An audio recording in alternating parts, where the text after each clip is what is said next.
Children cough endlessly everywhere. That's a fact. It's one of the commonest reasons for children to be brought to my outpatient clinic.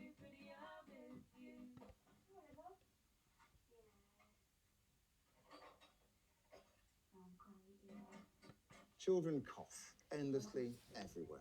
That's a fact. It's one of the commonest reasons for children to be brought to my outpatient clinic or to the emergency department for that matter. I'm going to talk to you a bit about what's normal in childhood cough, what's abnormal, and what are the key features that should make you seek help. The things that I described towards the end of this talk are incredibly rare. I'm not here to scare you, I'm here to reassure you that what your child is doing is probably normal. What's a normal cough?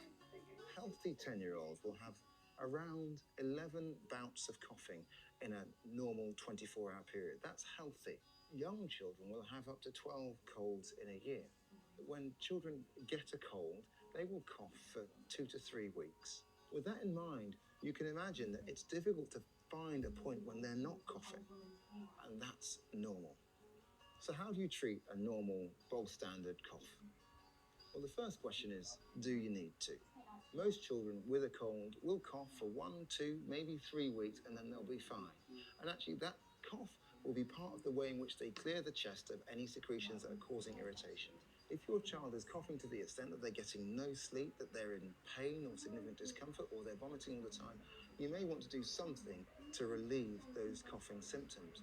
And at that point, it's reasonable to give them an over-the-counter cough syrup. You need to recognise that these aren't going to make your child better any sooner, but they may make them feel a bit more comfortable. The other thing, paracetamol, ibuprofen, again, over the counter, can relieve some of the pain associated with coughing. So that's a normal cough. What's abnormal? What should get your spidey senses tingling? Well, thankfully, the most common causes of an abnormal cough are still not too worrying. Your child may have a bit of gastroesophageal reflux. That's when stomach acid comes up from the stomach up to the upper airways and irritates the airways or the vocal cords and makes them cough, particularly at night or on exercise, and actually sounds a lot like asthma. Persistent bacterial bronchitis is a name for a low-level bacterial infection which causes your child to have a wet cough that just doesn't go away even between colds. There's also a quite unusual cause for a persistent cough. We call it habit or psychogenic cough, and it occurs in a context where children look very well, and yet they cough and cough and cough. What's odd about this cough is that it's much more prominent in the daytime, and they hardly ever cough at night. They cough an awful lot more in front of their parents, particularly if their parents are worried, or in front of a paediatrician, but they won't really cough when they're having fun. Quite often they won't cough at the weekend, and they won't cough if a nurse is watching. The key thing is if a habit or psychogenic cough has been identified, don't worry. The answer is calm indifference, reassurance. Don't talk about it, don't notice it. It will go away. So let's talk about asthma. So asthma is a condition where we have reversible narrowing of the airways. What that means for your child is wheezing and coughing, quite often in response to a virus or exercise, and the cough is particularly prominent at night. Thankfully, most children with asthma are readily controlled on inhaled steroids or a blue inhaler, and you'll have seen these before. And the key thing is, if it is asthma, it gets better with these treatments. So we've talked about abnormal cough. What then are the key red flag features that should make you seek an urgent paediatric opinion?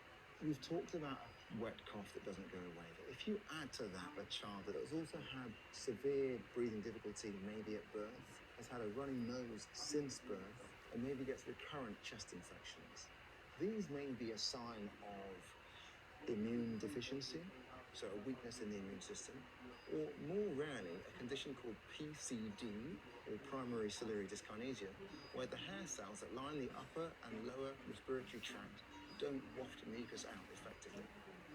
I guess the final red flag you'd like to look out for is a child whose cough is worse with eating and drinking, or perhaps doesn't like to eat and drink. Maybe the child who vomits a lot and has done severely since they were born.